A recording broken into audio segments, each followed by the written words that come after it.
Thank you very much for your time. Absolutely. Congratulations on Big Hero 6. You must be delighted with how it's turned out. We are absolutely thrilled, and you know that we've rolled the movie out in a few different places, and it's great here and sitting in the crowd and watching it with an audience and having them respond with laughter, but also hearing those sniffles. Absolutely. Yeah.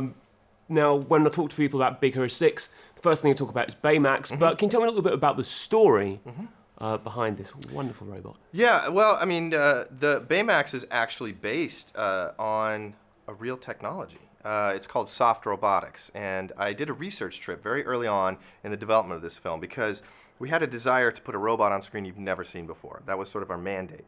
In fact, we put pictures up of every robot that existed in cinema and said, okay, we can't do any of this, we got to find a new robot. And so in order to do that, we did our research. We went to MIT, Harvard, and Carnegie Mellon University in Pittsburgh, and it was at Carnegie Mellon I met a researcher who was doing research in soft robotics.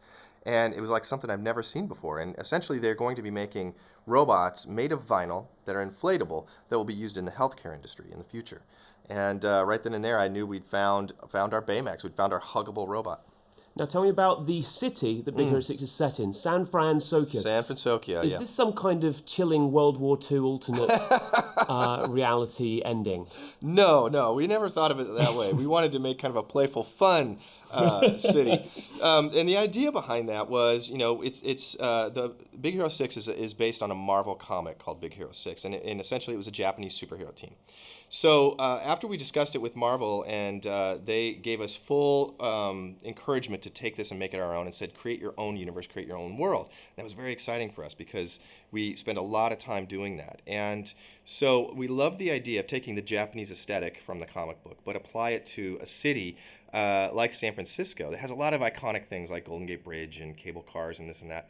And we felt like we could create a really cool, interesting new place that was sort of fantasy-based, as opposed to sitting it in a real city. Visually, this movie is gorgeous. I can't imagine there weren't millions of people poring over every frame. Yeah, we had a crew of about 500 people. When you look at the end credits, it's a long list of people.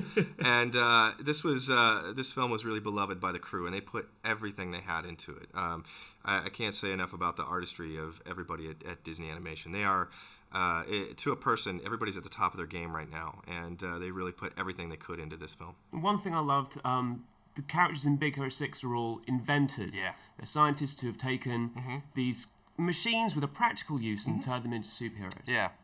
So would you be any good at that in real life? No, I would be terrible at that in real life. I come from more the artistic side. I could draw them, but I don't know if I could actually make them. I don't have the maker gene in me. Okay, so we could expect you to be maybe Toaster Man, but not Laser Man. No, not Laser Man. Maybe on a good day, Toaster Man. Okay, awesome. What have audience reactions been like when people have gone to see Big Hero 6? You know, it's so gratifying to sit in an audience and watch this film because, you know, they laugh hysterically at all the funny stuff, and you can tell they're on the edge of their seat with a lot of the action sequences, which is great because we're action movie fans. But the best feeling is when you can hear sniffles, because you know the movie's touching them emotionally.